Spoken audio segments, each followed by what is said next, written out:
Hey guys, this is Anthony here, Super Duty Service. We got Patrick's truck in here. I'm going to go ahead and do a little bit of testing on it. Gonna have to take it down the highway. We've got the degas pressure because he's got some residue on the. He's got some residue on the coolant bottle. He's got 52 pounds. So, I mean, it's okay, but it needs blue spring kit. I should bump it up to about 62, get about 10 pounds out of it. But we've got this. The truck has been running, but we get the power balance going here. It actually warmed up, but number 4 is bad. Fire it up when it's cold, and it will. It drops all the way out. I mean, it drops way down when it's cold. I'm going to go ahead and open the hood and show you what we've got here. The oil filter was not tight. We had a pretty good oil leak coming up here. You can see it right now. Oil filter wasn't tight. I tightened it down, but obviously the O-ring had already been compromised. You can see on the cap there the residue from it leaking for a while.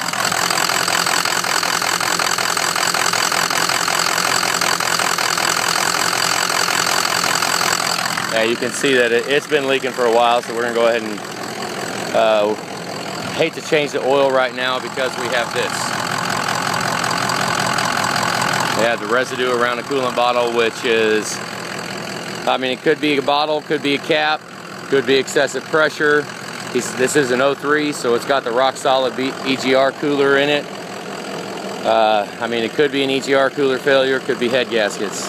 We're going to run a pressure test here and see how the pressure goes. Generally an EGR cooler will spike pressures faster than head gaskets, but we're going to have to just, you know, there's no definitive test between EGR cooler and head gaskets. People might say they can tell the difference between the two, but they're fibbing to you because there's no way. You know, I mean, you can look at the symptoms and almost certainly decide if it's head gaskets or EGR cooler, but there is no absolute end-all tell-all way to say, hey, this is head gaskets, hey, this is EGR cooler. You know, I mean, if it spikes if it spikes really big, you know, we can. Chances are it's an EGR cooler. If it just builds itself up to 16, cap starts venting, then, you know, it could be either one. It could be a little leak in the EGR cooler, or it could be a head gasket leak.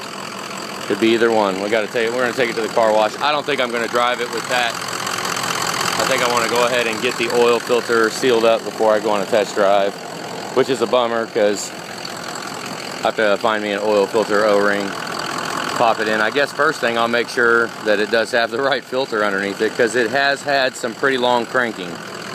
Has had some long cranks, and not too fond of long cranks, especially on an 03. You know, I mean, we could be looking at a high pressure pump, you know, getting weak. We could be, but we've got 169,000 miles on it. Nothing's ever been done, so I'm sure this is the original pump. This is an 03 year, 3 Edward Dog. So it's, you know, there's 9 or 11 updates on that high pressure pump since this truck was put out. They have changed the pump like 9 times, at least 9 times. So, you know, I hate to think but the long crank could strictly be because of that oil filter leak. You know, it has to build up the pressure. But I doubt it.